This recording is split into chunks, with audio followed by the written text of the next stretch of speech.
Okay. Ready? Yep. Ready, Freddie? Hello, everybody. Welcome to another episode of Taking Over the World with Ed and Aaron. Almost didn't happen. Listen, schedules change. You got to be No, willing to no. adapt. The ebb and flow of your schedule is what changes. Unless you're going to baseball. Then it's a definite schedule. Other than that, it's like, yeah, we'll see what happens today. Well, listen, we had this conversation yesterday. I know. It's not the fact that I put everything on the schedule. It's just when I look at my schedule, in my brain, I'm like, you know what? Just don't feel like I'm in the mood for this activity today. Like, I have to be talking about the schedule. Like, I got to get back to, like, you put things on the schedule. They're like, non-negotiable. You put them on for a reason. Right, they're non-negotiable. I put them on, and then I look at my day, and I'm like, ooh, this is going to be, like, a super productive day. And then I get here, I go through a couple things, and I'm like, ooh. You know what? We could also just go to lunch instead of doing this. So to let everybody know, Monday I had a busy day, a busy morning. Yes. And we always film early morning, 9:30. And I had to leave here by 10 o'clock. But I just want you said we normally film 9:30. Okay. Correct. Okay. Homeboy decides to stroll in at 9:45. Yeah, he wants to make it a point that it's 9:30, but he still strolls in at 9:45 because he got tied up on a call. And granted, he was. That was like 9:30-ish. That's 9:45-ish. They need that on the schedule, 9 o'clock-ish. Yeah, but you came in scruffy, so you weren't really running late. Man. I had the beard. The beard was working. Yeah, you were looking at the gray beard there. Listen. I'm doing just for men on the beard. Okay, all right, I feel you. Yeah, so. How did that make you feel? What? my You're tardy? on Monday. I was hot. I was hot. Yeah, I sensed it. Yeah. I sensed it. There was a little trouble in paradise. Well, you were already busy and you had some stuff going on and that didn't help. And, yeah. I felt it when you walked out. I was like, better see this one through today because luckily I was saved. You know what I was saved by? What were you saved by? Caitlin Clark and the WNBA draft. Oh, yeah. Because I knew that was coming. Actually, I thought it was over. But when you're like, I'm out of here today at 3:30, I'm like, thank God. Oh, his NBA draft. He'll be in a better mood then. I was, and I actually was. I saw the whole draft. I didn't realize it's all in one night, which is weird. All 3 rounds. There's only 12 teams. But is NBA like that? Because NBA is like, they're quick rounds. It's not like the MLB or NFL where you have like 82 rounds. No. I think MLB has 85 rounds. I really do. Yeah, but this one, no, I don't know if the NBA is quite as fast. But this was like laser. And one of the cool things was Caitlin Clark's teammates, Kate Martin. Shout out Aces. Yeah, right. They got her, but she was not invited to go to the draft. We're good. Yeah, they didn't invite her to the draft, but Caitlin Clark's entire team went to the draft just to support her. So they sat where the fans sit, and when it came up to that particular pick for the Aces, they went up to her and they're like right before the draft. To Caitlin Clark? No, to Kate Martin, and we're like, give your phone to somebody else and come to the end of the row. Because she was sitting in the middle of the row. We're like, what did I do? Yeah, they're like, come over. And then once they started moving over, all the other teammates were like, oh my gosh, she's getting drafted now. She's going to be in the next couple picks. Was she not even projected to be drafted? Or what, it was like maybe just not that high?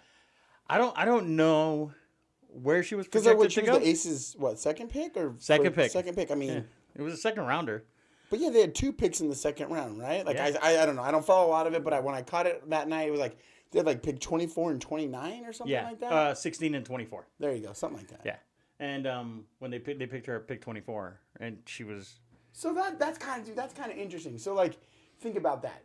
I don't know, numbers. Everything is about numbers. Real estate, sport, everything you can tie back. And that's why... Everything gets always brought back to numbers. And that's why it's when you go through school and stuff like that, I don't know, I think math was always my favorite subject, and even though I still use my fingers and stuff, but it's when you run out of toes is when we got a problem. Right. It's like when I start taking my shoes up, but it's there's always a right answer. It's not yes, opinions are great, this or that are great, but math and numbers are matter of fact. So you start to get to that number, and if you take it at face value, so based on what the draft is saying, just like the market value, what is your home worth? whatever someone's willing to pay for it. I can't tell you exactly what it's until you accept an offer and it closes. Well, that's what your home's worth, right? So according to the WNBA, she was the 24th best player available to be drafted. Correct. According to the WNBA. Correct. That's wild to me to think that she didn't come to the draft or like invited to the draft. You know what I mean? Like you're thinking there's only possibly 23 better players than her. And she's sitting in the audience like not expected to get drafted. Like I feel like if you hire an agent I would imagine that she has an agent or something. Maybe she doesn't. But I'm like, I feel like that's your top 25 pick. Yeah, but you know what it is too, though. I mean, think about it.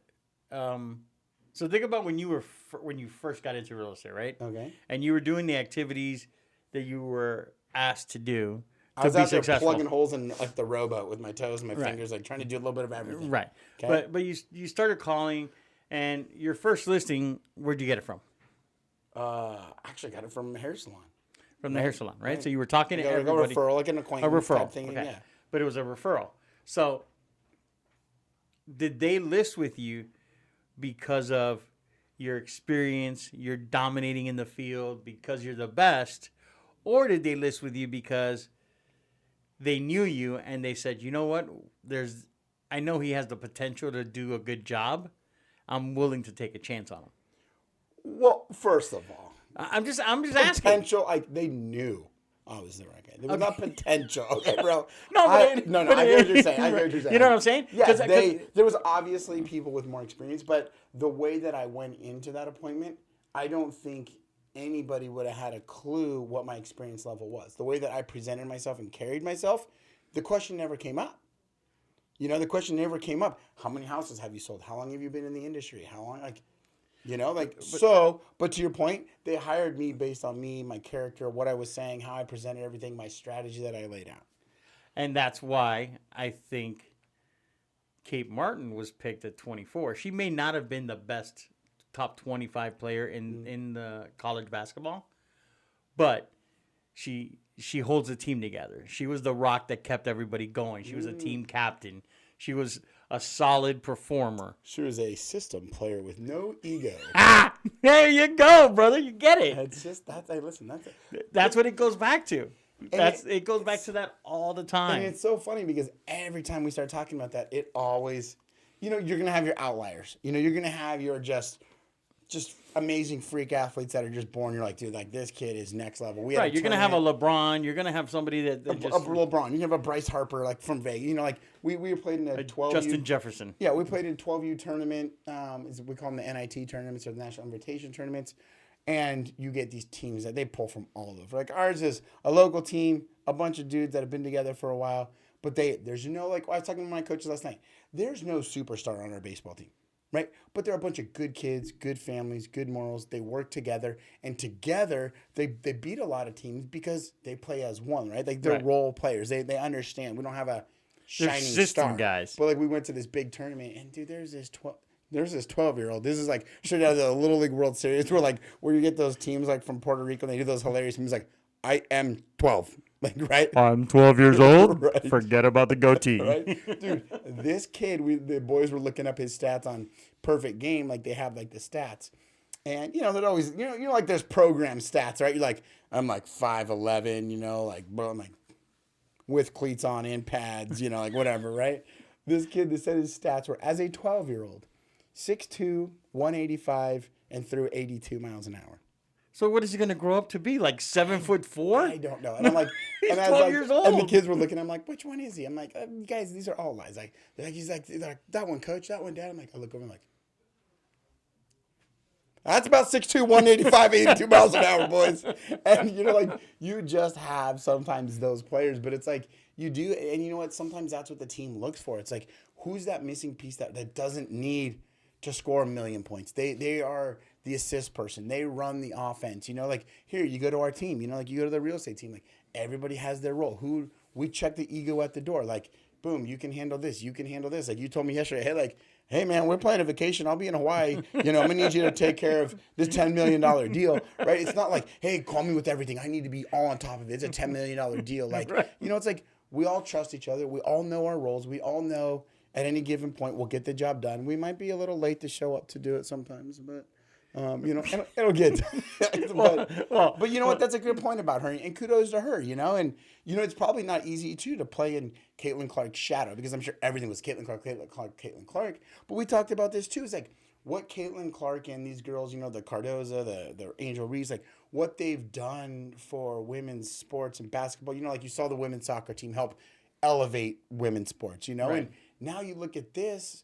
And you're changing arenas, this and that. But you take a girl like, Moore, what was her name? Caitlin Moore? Kate Martin. Kate Martin. That's close. The initials seem to be there, right? But maybe if someone like Caitlin Clark isn't on her team, maybe if WNBA isn't, or the college, the Mark Madison, all that isn't growing, and the popularity with some of these girls and the bickering isn't happening, maybe nobody goes and watches that Iowa game. Maybe Iowa isn't in the Final Four. Maybe someone like her, she goes to watch somebody get drafted and she doesn't get drafted. But I think it allows somebody like her to get seen a little bit more. And they're like, dang, you know what? Like, yeah, Caitlin Clark is good, but this girl keeps getting the ball down the court, getting her in open shots. Yeah, no, I get it. Like it's definitely, you get more exposure. Yeah. Right? Yes, Caitlin Clark is the one that brought a lot of eyeballs to this.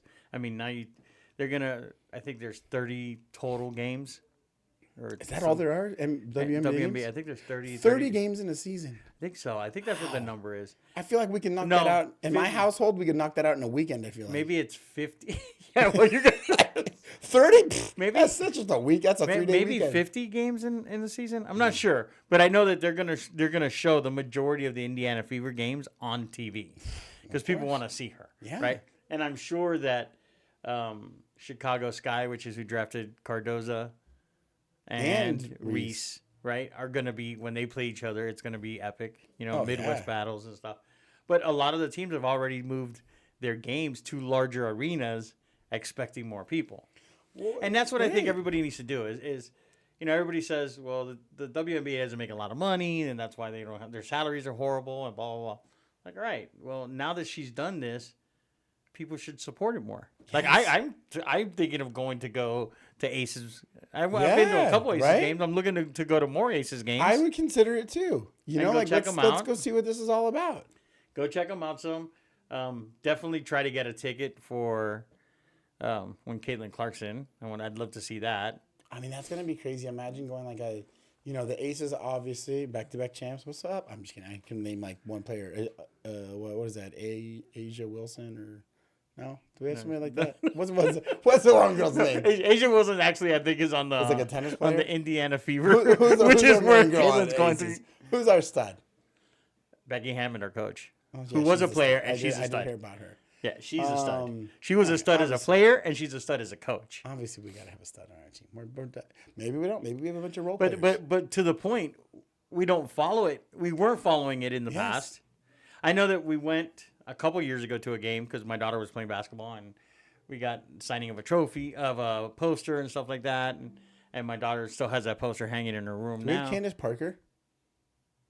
I don't know. I think I saw You're asking me all these questions. I saw her in the playoffs. I don't know. Maybe Sean. Okay, we're going to be committed to be better. This is going to be the home, though. Taking over the world, the home of the Las Vegas Aces. We're going to be the Aces experts. We're going to go all in. Well, at least we have, I mean, we're 2-time defending champs. I know. It's bad. This is Sports City. This it is Sports City. Yeah, we just need to get our football team to win, and then hopefully when the baseball team comes. I don't know. I talked to an inside source that he's adamant that it's all smoke and mirrors. They're not coming. He says they're going to get wheeled and dealed away. Sacramento, Utah's going to come in last minute. Is your source a ASU graduate? I did not confirm or deny. If it's an ASU graduate, I wouldn't trust him. No, I need to protect my sources at all costs. I will be protecting my source, but he had a fairly decent argument. I know somebody who was on the committee. Okay.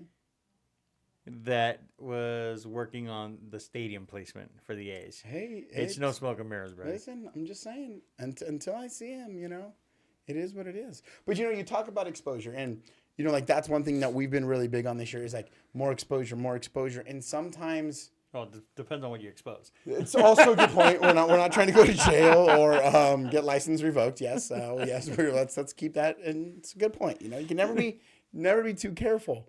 But, you know, like we've been talking about more content and, you know, new school advertising and way of doing business and old school and combining the traditional marketing with the new marketing. And, you know, sometimes it's that exposure where, you know, it takes that group effort, and we're attached, you know, with the podcast, it brings in the exposure to real estate. It brings in this, people get to learn about us. And sometimes it's not always about your play. Like in her case, maybe she's not the highest scorer on the team, but she got exposed and got that exposure to get drafted. And, you know, with us, with more content, people get to know us a little bit. And it's not always just because we did some monster deal, not just because, you know, you had a commercial deal for $9.5 million. It's like, hey, man, I just like the exposure you're getting out and about. You know, you're talking to people. I'm getting to know you. It's like, you know, like I want to work with you.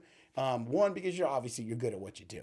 But it's two, it's like you guys, you know what I mean? Like when you get to know somebody, you kind of want to work with them a little bit more when you see that your personalities, your style start to line up. And, you know, maybe that's what the Aces saw in her. They're like, listen, she's a good fit for what we need, and a non-ego playing person, because it's hard to find those, you know. You start to go into man, you go into like the NFL, you go into the MLB. I mean, you in NBA. I mean, you see all these guys, you know, ego driven. Me, and don't really care what you guys do. As long as I get mine, that's all that matters. I think that's true for a lot of places. True. That is true.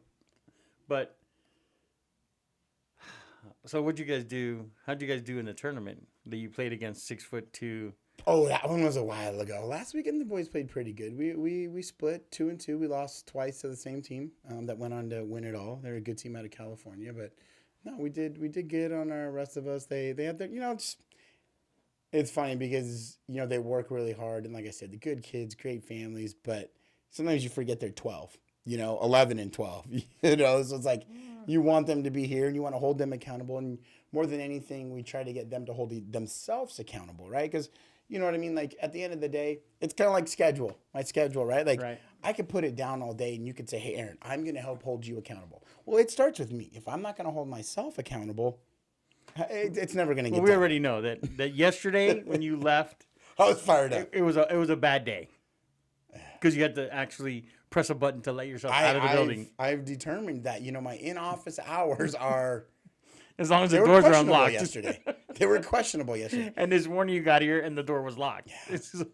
Those are not your hours of operation. And the thing is that, like, listen, in real estate, you know, that's the one thing is that, yes, you have the freedom, but you also have, you know, the responsibility that with great freedom comes great responsibility, right? All right, Spider-Man. like you got to answer your phone. Like, I've answered my phone at third base before, right? Have you? Yeah. I'm like, hey, man, like, I don't worry about this, but I'm gonna call you back in the middle. They're like, oh, hang up on me. I'm like, no, like, hey, it's good. We're in between innings, but we'll be fine, right?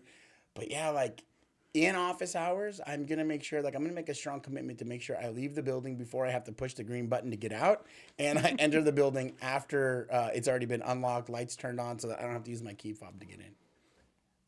Are you afraid to be here? Maybe walk around alone or something? No, you know, I just. Does it remind you of Five Nights at Freddy? I don't even. And the Talking Bears. I don't watch horror movies. No thanks. What? Oh, you're afraid. You're out. I'm out.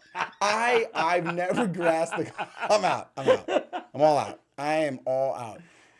I've never liked the sense of like having to watch a movie like this. Why would you have to watch a scary movie like that? Because you hear the music, you see like doors, you see the kid, like you know something's about to jump out with a knife or a chainsaw. But it's on TV or on a screen, so you literally have to watch it like this. Oh yeah, bro. Don't tell me. Listen, first of all, don't come at me like that. Don't tell me you have never watched like a horror movie and then like you see like in them like I remember like growing up, Scream was scary. Don't look at me like that, okay? But I remember that. Hey, don't you start with me either. I remember that. I remember that mask, like that big old droopy mask or whatever that was in Scream. Right? His face was melting away. Right. But I remember like there was scenes where like they'd be like looking through the window, like, and I'd be like, "Motherfucker, is he behind me too?" So you would literally be one of these people that you could actually punk through like a window or something outside your room, and you would be terrified. 100%. 100%. You should have never told me that. Have I never told you the story where I called the police and told him that I was being robbed? No. Oh, you got to share this one. Oh my God. Oh, I am a little bit of a fraidy cat, when it comes to certain things. There's a couple things that I feel like I'm brave at. There's a couple things I'm pretty scaredy cat about. Snakes are one. I don't need a snake. Oh, I used to have pet snakes. No, that's dumb. Okay, I don't want a pet snake. Nope, get out of my house. No, thank you. Okay, planes, don't need that in my life either. Okay, and then we get into this was before we moved to our new house. This had to be like 2012, 2013. And we were packing up the whole house. And is that when you lived in Henderson? We lived in Henderson. So you this event made you leave Henderson. I moved to the other side of town. This event made me I think we left the house and stayed in a hotel this night or something. Oh, Lord. So our agent who I'd used to buy the house, this is before I had license and everything like that. And so we're getting ready to put the sign up, did the whole shebang, right? And we're packing everything up, and the house is kind of in boxes and stuff. And I'm sitting on, so I'm a big late night me time on the couch watching something, not a horror film. So I'm watching something dumb that I've seen a million times. I'm watching like The Office or Brooklyn Nine-Nine, like something that I can listen to in the background. I don't got to pay a lot of attention to. I know what's going on, whatever. And I'm starting to kind of pass out a little bit on the couch, as I often do. And all of a sudden, I hear this boom, loud bang, right? It was it rung in my ear, and it was right by the front door. And so I'm like, oh God, there's some dude they saw the for sale sign. They think the house is empty. They know stuff's in there. They know they're going to come get stuff. And he's trying to kick that door in. And I went into Peter Pants mode, right? And so I'm like, so what do I, first of all, I didn't have a samurai sword. Right. See, that's the samurai sword cures everything. I didn't have a samurai sword. My baseball bat's in the bedroom. And I think I turned and yelled. I think I yelled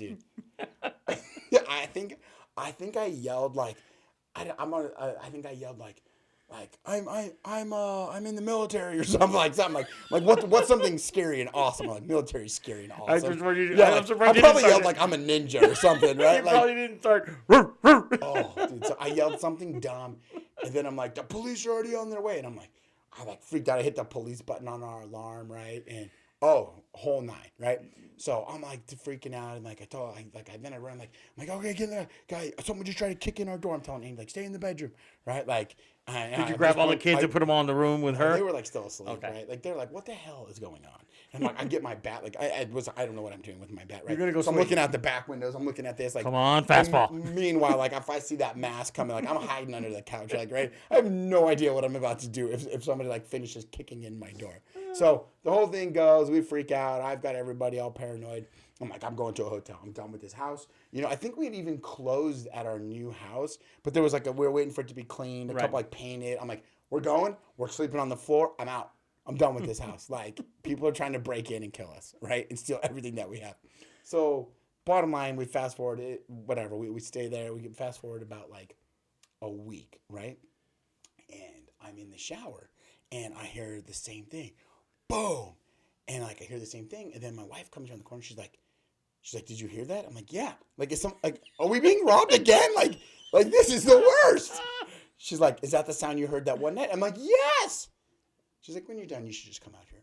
I'm so I can talk to the burglar?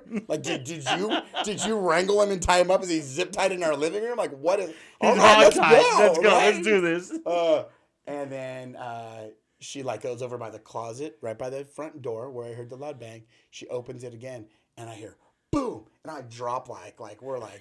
Oh, they're coming now. What did you? Is he in the closet? What is happening? And there's the biggest thing of commercial saran wrap that you get from Home Depot or something to wrap up clothes in packages that I've ever seen. And she goes, what you heard was, I guess I had put the big old thing of saran wrap, which is a cylinder, up on the top shelf of the closet. And it fell. And it probably weighed 10 pounds because it was so big. And she goes, just so you know. And the night that the police are there, I'm looking at the door. I'm see, that's a footprint right there. That is a footprint. And they're Well, we kind of The see police that actually came out? Oh, yeah, the police were there. They got flashlights in the backyard and stuff. They're looking under bushes. And, like, This is the and I'm best like, story ever, oh, my dude. God. Oh, yes. Oh, yes. So, like, they're looking in the backyard. We're like, okay, well, we think you should be okay. But they're like, yeah, we see some stuff. I was like, well, can you get, like, fingerprints? Like, I've seen this on CSI. Like what do we got to do? Like, where's the tape? Like, let's get some dust. And the guys are looking at me. They're probably like, this moron, right? And lo and behold, like, I had called the police and waged war against crime over an industrial-sized roll of saran wrap that had fell off the top shelf of my closet and landed on our tile floor. Oh yeah, it was amazing. So it's definitely been the running joke of, oh, what are you gonna do? Fight the saran wrap again? Yeah, I called them. I was like, well, the good news is we weren't trying to be robbed. The bad news is, I was ready. I was ready. So like a good Catholic boy. Your father, God rest his soul. What did he say about the story? Oh, I think when it all came to light, he was like, "You're a moron." Yeah, like at Did he laugh at you? Oh, 100%. 100%. 100%. How about your brother? I had to wear. Oh, everybody laughed at me. I had to wear that one for a while. It took a while to get over it.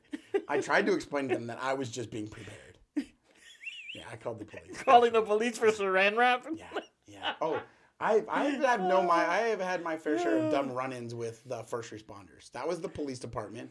Then we were having like a party. We had some friends over, and it was with a bunch of kids, and they were still young, probably like 4, whatever. Our oldest ones were like probably 4 or so, maybe even younger. And all of a sudden, I see the fire engine come up our street, and we live in a cul-de-sac. And I'm like, oh, shoot. I wonder, like, is everybody okay? I know most of the neighbors. Like, I'm the guy out there with the cup of coffee, like, hey, you know, like, I try to know everybody, right? And the fire engine rolls up, and they're like, hey, is everybody okay? I'm like, I think so. Like, we're doing pretty good, you know? Like, we got a couple cocktails in. We're having a barbecue. I'm like, yeah, man, great. He's like, well, we got a distress signal from your house. I'm like, I don't know what you're talking about. One of the kids had pushed the fire button on the alarm. So note to self, wherever you put your alarm, make them out of kids' way. And you know what? Saran-proof robber ready, safe. Well, Yeah, I so can't I've say had a couple anything. people roll up. Brandon called the cops one time. See? He was prepared. I like his style. The cops showed up. And we're like, they started knocking on our door. We're like, what are you guys doing here? Well, we got a 911 call from somebody at this house. We're like, oh, nope. Then we called Brandon, like, because he must have been 3 or 4. Yeah. Did you use the phone? Then he took off. Cop's like, look, everything good? Everything's good. Nothing. Okay. All right. Yeah, they called. The scariest thing happened to me was, but it actually was a thing. But we had nothing to do with it. We were at a wedding, Mercy and I, and we get a call that the rescue has been called to pick up Brandon. Brandon was about a year and a half, to come get him because he wouldn't stop crying, and his whole eyes and all his was all red.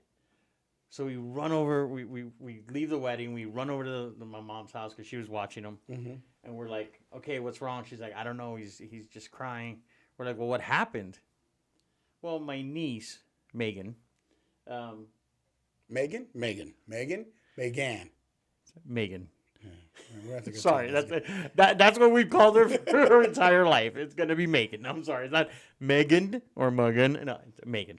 So she was giving him a bath, and he was small. He was a baby, probably a year and a half old. She was helping my mom, and she used Head and Shoulders.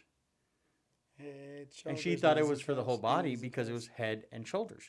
Makes sense. So she got it in his eyes, and he had an allergic reaction to it.